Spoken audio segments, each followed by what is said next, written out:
యోహాను శుభవార్త 4వ అధ్యాయము 12వ వచనం. మా పితరులు యాకోబు మాకి బావినిచ్చెను. అతడు అతని కుమారులు అతని మందలు ఈ బావి నీటిని త్రాగిరి. నీవు అతని కంటే గొప్పవాడివా? Praise the lord, praise the lord. ఎవరు గొప్పవాడు అనుకుంటున్నారు? అప్పటి వరకు యాకోబు గొప్పవాడు అనుకుంటున్నారు. ఎందుకని గొప్పవాడు యాకోబు? ఒక బావిని తవ్వించాడు. పూర్వకాలం ఎప్పుడో అశోక చక్రవర్తి చెట్లు నాటాడంట.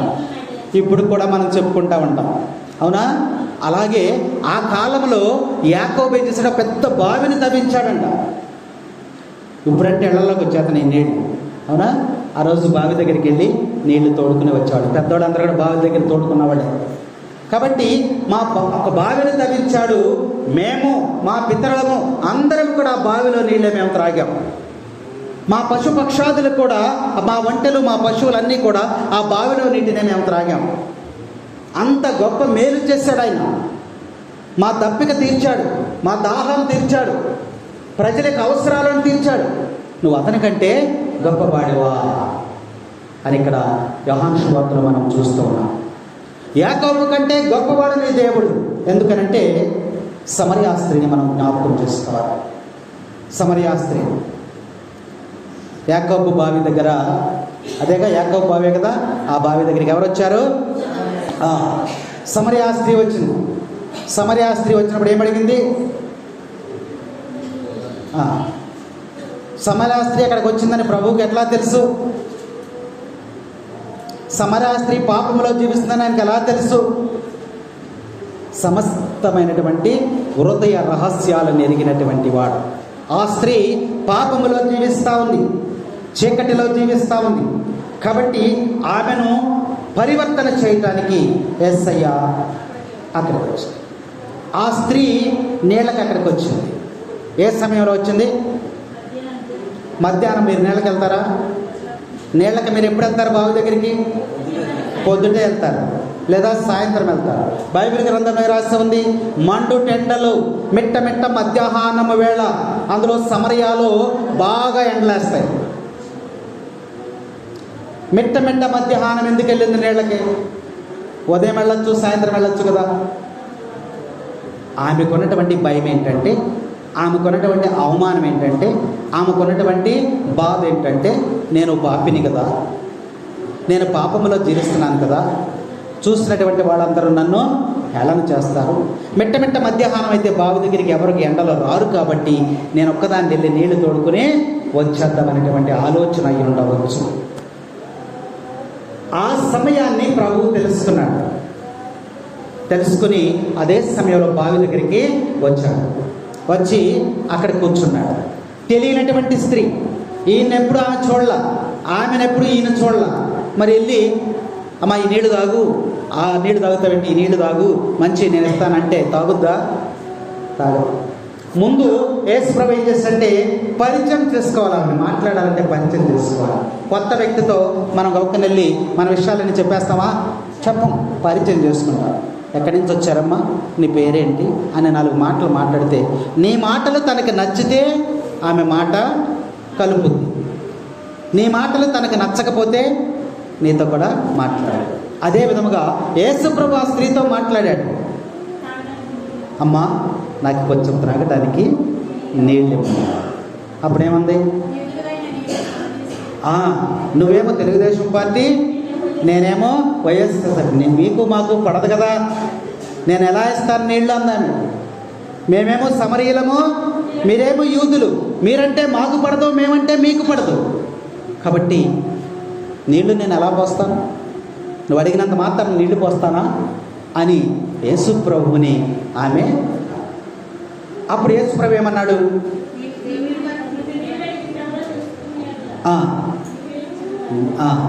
నేను ఇచ్చే నీరు నువ్వు తాగినట్లయితే ఇక నీకు దప్పిక ఉండదు.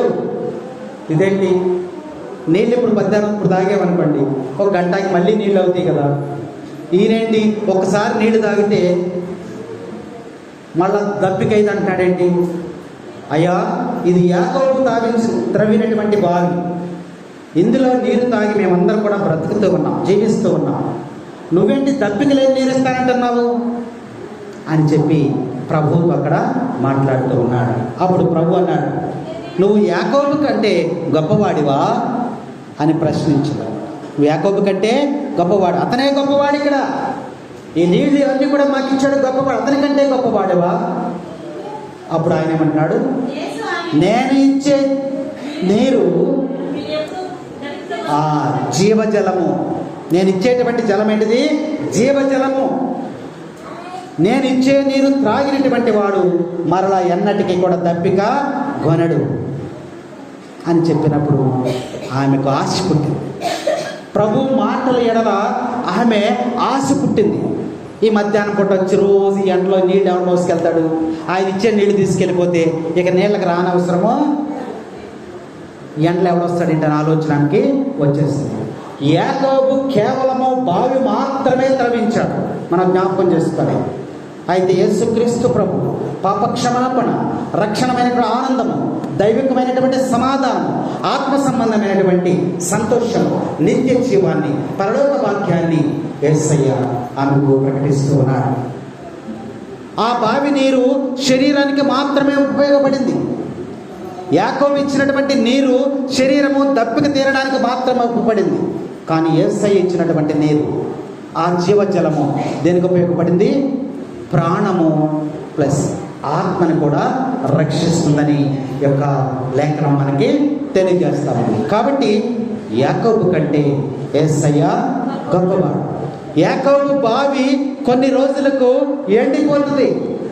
తెలుసు మనకి, బావులన్నీ కూడా వేసవ కాలం ఎండిపోతా ఉంటాయి. ఆ బావి మీద ఆధారపడినటువంటి వారందరూ ఏమైపోతారు? ఇబ్బందులు పాలైపోతారు నీరు దొరక్క. కానీ యేసయ్య ఇచ్చినటువంటి నీరు, యేసయ్య ఇచ్చిన దప్పిక తీర్చేటువంటి విధానము, అది ఎల్లప్పుడూ కూడా నిత్య జీవాన్ని, నిత్యము జలాన్ని, మనకి ఆత్మీయమైనటువంటి జలాన్ని మనకి ప్రవహింపచేస్తుందని లేఖనం మనకి తెలియజేస్తూ ఉంది. కాబట్టి యాకోబు గొప్పవాడా? యాకోబు కన్నా గొప్పవాడైనటువంటి యేసుక్రీస్తు ప్రభువు వైపు మనము చూడాలి. Praise the Lord. ఎంత గొప్ప దేవుడైతివి, మాకెంతో గొప్ప దేవుడైతివి ఓ యేసయ్యా. కొంచెం గొప్ప దేవుడి గురించి మీరు మాట్లాడుతున్నామ్మా. గొప్ప దేవుడు, ఎంత గొప్ప దేవుడైతివి.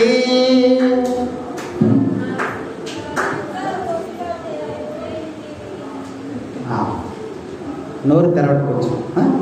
అందరూ తెరిస్తే దేవుని స్తుతించి ఆరాధించి మహిమపరచుకుంటాం.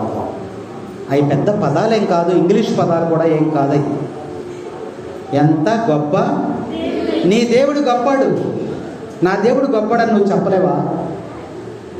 ఎంత గొప్ప దేవుడైతివి,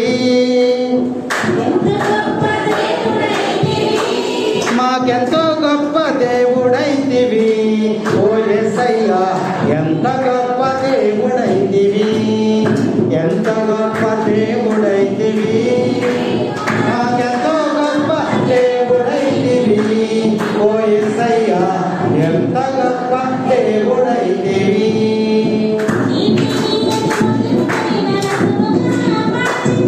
రసముగా మార్చితివి, నీతిని అతి మధురమైన రసముగా మార్చితివి,